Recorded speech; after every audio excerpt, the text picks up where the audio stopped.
हमारे हनुमान, जय श्री कृष्ण। हम बात कर रहे हैं सेज समूह की विचार श्रृंखला में। आज एक चौथे विचार से बात करेंगे और वो है लालच। देवी और सज्जनों, ये बात बिल्कुल दिमाग में रख लीजिए कि सेज समूह आपको कुछ ऐसे विचार परोस रहा है, दे रहा है, जिसमें आपका, आपके बच्चों का, अपने मित्रों का, हर उम्र के व्यक्ति को कुछ न कुछ ऐसा मिल रहा है जो उसके जीवन के लिए बड़ा उपयोगी है। ग्रीड अंग्रेजी में कहूं तो, हिंदी में लालच, ये भी एक दुर्गुण है। चूंकि हम विजयादशमी के बाद इस विचार श्रृंखला को ले रहे हैं, इसलिए कहीं ना कहीं बात रावण की आएगी। और रावण की बात इसलिए कर रहे हैं कि आज जो भी परिश्रम हम करते हैं, हमारे जो इरादे हैं, हमने बड़े बड़े सपने देखे हैं, वो रावण जैसे कैरेक्टर पे फिट होते हैं। सचमुच रावण की योग्यता तो बड़ी गजब की थी, पढ़ा लिखा भी बहुत था, विश्व विजेता। जितनी उपलब्धियां रावण के पास थी शायद ही किसी के पास हो। फिर क्या हुआ कि शिखर वाला आदमी शून्य पे आ गया। और बस यही गलती हम न करें, इसीलिए तो ये विचार श्रृंखला है।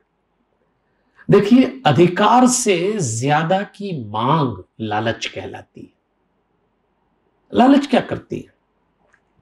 आपके भीतर बार बार ये भावना पैदा करती है कि और मांगो और मांगो, कुछ और पाने की अनुचित इच्छा। अब देखिए, अनुचित शब्द है,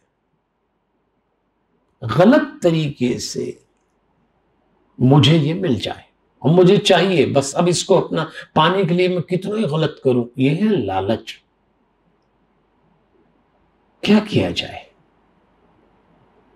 देखिए, हनुमान जी से सीखिए। हनुमान जी कोई भी काम करते थे तो वो कहते थे मुझे कुछ पाना नहीं है, मेरी हर क्रिया सेवा है। अगर आप चाहते हैं कि मेरे भीतर से लालच की वृत्ति समाप्त हो जाए, ये तो सब में होती है, इसको बहुत अच्छे शब्दों में कहते हैं निज हित की कामना। लेकिन निज हित की कामना यदि सिंगल रह जाए तो लालच बन जाएगी। और निज हित में परहित की भाव है, मतलब निज हित मतलब मेरा भला हो लेकिन दूसरे को नुकसान ना हो, तो ठीक है। लेकिन अगर मेरा ही भला हो और इसके लिए मुझे दूसरे का नुकसान करना पड़े तो उसको फिर चालू कहेंगे, ग्रीड चालू हो गई, फिर आप गलत रास्ता अपनाएंगे। तो हनुमान जी हमेशा कहते मुझे कुछ नहीं पाना, कोई लालच नहीं मेरे मन में। समुद्र लांग के जाऊंगा, सीता जी को संदेश दूंगा, रावण को डराऊंगा, लौट के आ जाऊंगा, मुझे कुछ मिले ना मिले, मैंने तो राम जी की सेवा की है, बस ये भाव उतारिए। आप किसी इंस्टीट्यूट में पढ़ते हैं, आप सेज में पढ़ रहे हैं, तो आपको ये लालच नहीं होना चाहिए कि मैं यहां से ये ले लूं, यहां से ये ले लूं। आप जहां नौकरी कर रहे हैं, आप दे क्या रहे हैं? आपके पास जो बेस्ट है वो दे दीजिए। एज ए स्टूडेंट आपके पास बेस्ट क्या है? आपका टैलेंट है, आपका टाइम का डिवोशन है, आपकी अच्छी रैंकिंग है, नाम देंगे। आप ऊंचे जाएंगे, संस्था का नाम होगा, और संस्था चाहती भी है ये आपसे। सेज और आपसे क्या उम्मीद करता है? बतौर पेरेंट्स भी आप ये चाहते हैं बच्चे आगे जाएं। आप जो लोग यहां पढ़ा रहे होंगे, जो यहां काम कर रहे हैं, उनकी भी मंशा यही है। लेकिन लालच ना हो, निज हित और परहित का संतुलन, वरना लालच आपको ले डूबेगी। रावण की लालच इतनी बढ़ गई, इतनी बढ़ गई। अनुचित की मांग मतलब लालच। अब देखो, आप क्या मांग करी रावण ने?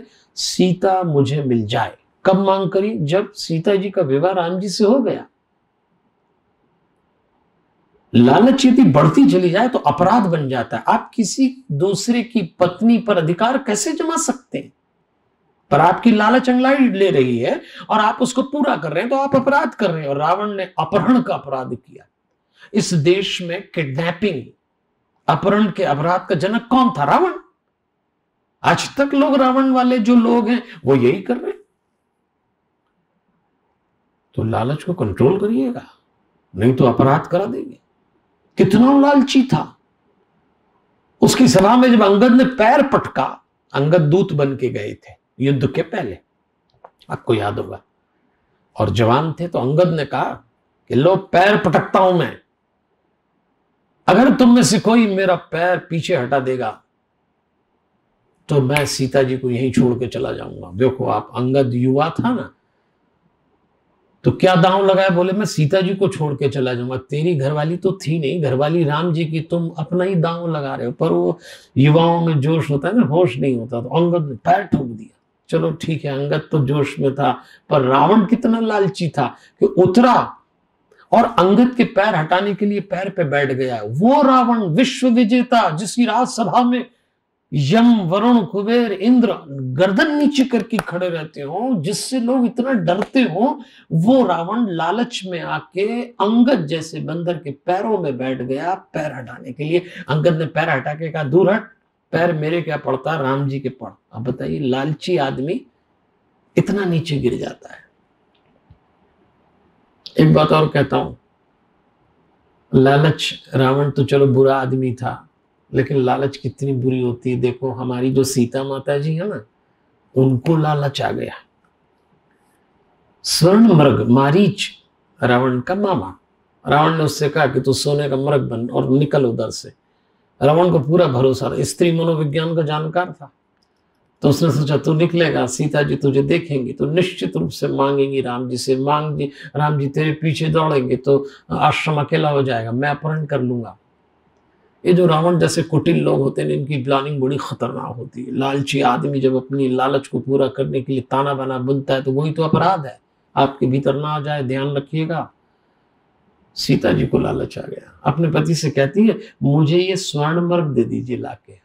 राम जी ने तो एक बार कहा कि देवी, जब आप मेरे साथ अयोध्या से वनवास आ रही थी तो मैंने कहा था यहीं रहो महल में, जंगल में मत चलो, तो आपने कहा था नहीं आपके साथ चलूंगी, सब छोड़ के आपके साथ चलूंगी। जब सब छोड़ दिया तो फिर सोने के मृग में, तो कहती है नहीं इसको ले चलेंगे, तो जब अपन अयोध्या 14 वर्ष बाद जाएंगे तो लोगों को बताएंगे कि जहां हम ठहरे थे वहां ऐसे सोने के मृग मिलते हैं। अब ये एक साइकोलॉजी है, हम लोग कहीं घूमने जाते हैं तो वहां से चीजें खरीद के लाते हैं, अपने घर में जमा लेते हैं, फिर कोई पूछता है ये, हाँ नेपाल गए थे तब का है, मॉरिशस गए थे तब का है, बड़ा भाव होता है बताने का। तो सीता जी को लालच जाग गया कि मुझे तो सोने का हिरण चाहिए। राम जी तो लालच किसी का नहीं रखते, तो उन्होंने कहा देवी आपको बहुत सोने के हिरण की, तब आप कुछ दिन सोने की लंका में ही जाओ, आप वहीं भेज दिया।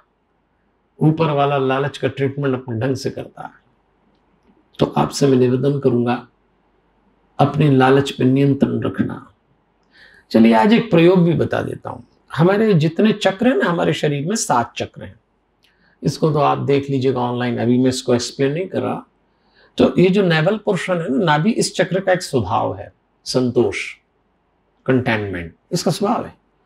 अगर आप इस चक्र पे लगातार ओम का उच्चारण करें और इस चक्र पे हल्के से वाइब्रेशन आए तो आपके नेचर में संतोष उतर आएगा।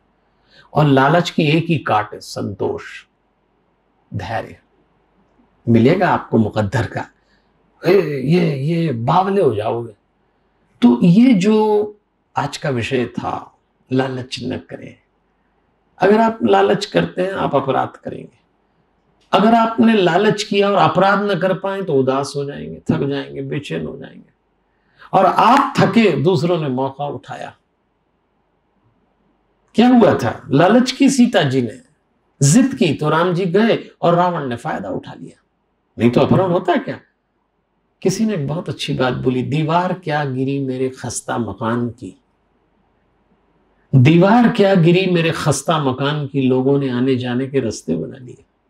लोग रास्ता देख रहे हैं, आपकी कमजोरी पकड़ लेंगे, तो लालच से बचे, नाभि पे काम करें।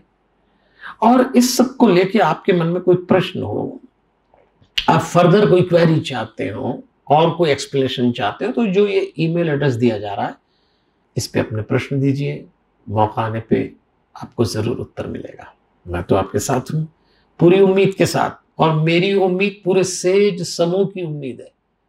ये जो शिक्षा का संस्थान है, इस संस्थान से और बड़े बड़े काम होते हैं, तो सेज ग्रुप आपसे उम्मीद करता है आपके व्यक्तित्व में निखार हो, आपके सपने पूरे हो, लेकिन आपके पास दुर्गुण न फटके। ये विचार श्रृंखला इसीलिए है। तो भरोसा दिलाइए खुद को और हमको भी, लालच नहीं करेंगे, जो मिल रहा है उसको संतोष के साथ प्राप्त करेंगे। और आपके भीतर संतोष उतरा, ये कैसे पता लगेगा, जरा मुस्कुराइएगा फिर यहां से जाइएगा।